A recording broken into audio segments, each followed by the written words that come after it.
Hello once again, this is Dr. Michael Santuana for PhilAm Breaking News with my one-on-one interview with Governor Steve Sisolak.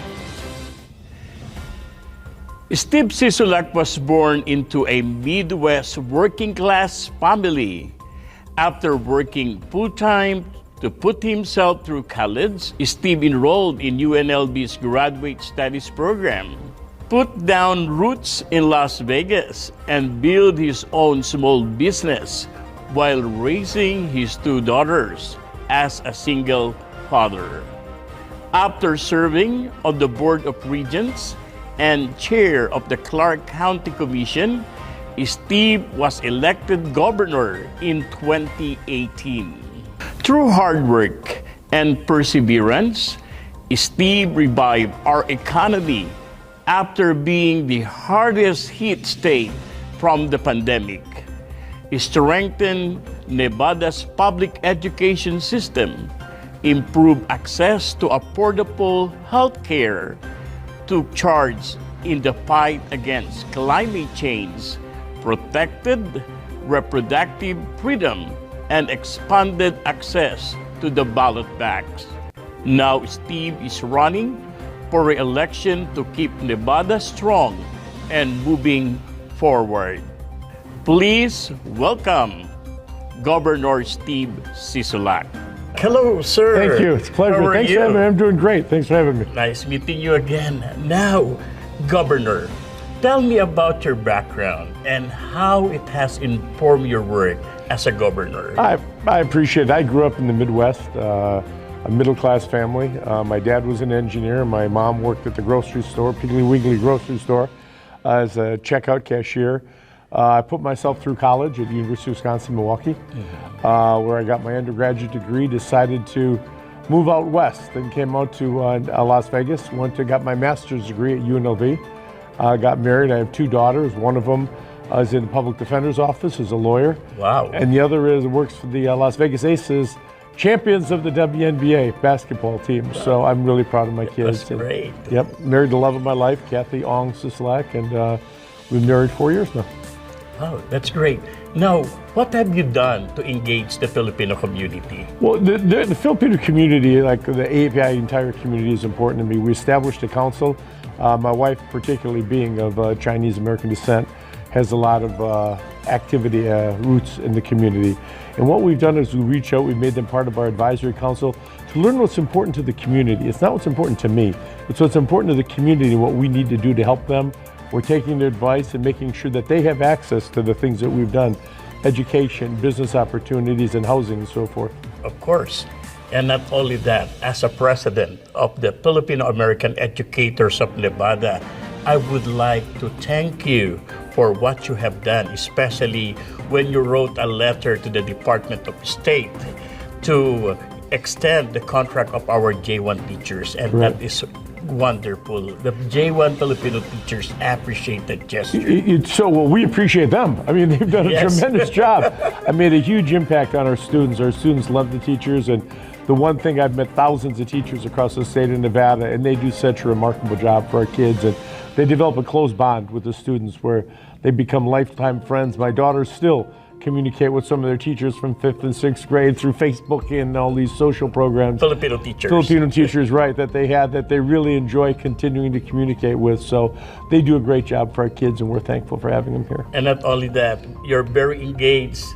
Most of the events of the Filipino community, you're present. The last Philippine Independence Day, Yep. You were there. And that was a great gesture, Governor. Now, Governor, my next question is, how did you use the American Rescue Plan funds, and what specific programs did you decide to invest in?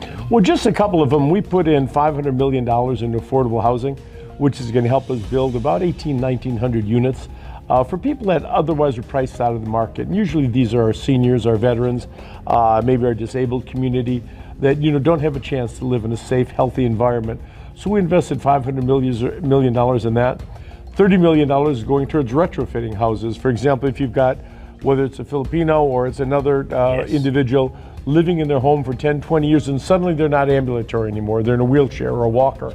Well, this allows to build ramps and lower countertops and whatnot so they can have the dignity of staying in their house, which is important. We've expanded the use of child care tax credits to open up more child care centers across the state, because people, when they go to work, need to make sure that they can feel safe, that the kids are okay.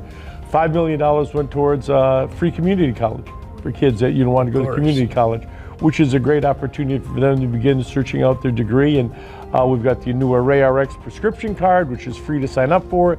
You can save up to 80% on generic drugs and 20% on name brand drugs, which is really effective towards helping people get through their difficult situation they're facing. So we're trying to find programs that really can put money back in people's pockets. Of course. Now, what is your message, especially to the Filipino community, about why they should vote for Governor Sisolak again? Well, we accomplished a lot in the first 4 years. We accomplished a tremendous amount in the first 4 years. We gave teachers the first raise that they'd gotten in over a decade. And we're going to give them another raise, because I think it's important that they make a reasonable living, and that hasn't been the case thus far. We've expanded access to health care, which is important for all of our families. They have health care coverage for themselves and their family members, and we're going to continue to do that. But the big thing here is the Filipino community has unfortunately had previously been left out of a lot of these discussions and didn't have a seat at the table. And we've made sure that that changed, that they have a seat at the table so that they can at least participate in the decisions that we're making. We've made a lot of progress. We've done a lot of good things, but very candidly, there's a lot more left for us to do. And we need 4 more years to do that. We're making steps forward, and we don't want to take steps backwards. But for this is a big time for the community to know that you really have a say-so in this election. This election is going to be very, very close. It's going to be decided by our minority communities, whether it's our African-American community, our Hispanic community, the Filipino community, Vietnamese, Chinese, Japanese. All these communities are going to finally have a say-so, finally have an interest, because we want to hear from you what is important to you and to your community, and take that advice and move forward and make sure that we can implement that in the years to come. Wow, loud and clear your final appeal, especially to all the voters, not only to the Filipino community who are watching with us right now. We're asking that you make sure you get out and vote. I mean, it's real important. Everybody got a mail-in ballot. You can still mail in your ballot up until Tuesday. You can come and vote in person on Tuesday. And if you've not even registered to vote, you can still go register to vote and vote the same day, next Tuesday. One vote makes a big, big difference this time. And we ask you to make a plan. Either mail your ballot in to get out and vote. And part of that plan should be taking somebody with you, whether that's a spouse, a child, a parent, grandparent, whatever it might be. Every single vote counts. And if you have a voice, and for your voice to be heard, you need to get out and exercise that right to vote. And that's what we're asking everybody to do. So if you haven't done so yet, get out there and vote. It makes a difference. Wow, that's great. Exercise your right to vote. Vote on November 8th. Once again, thank you very much, Governor. Appreciate your support. Steve Sisolak for Philip News Breaking News.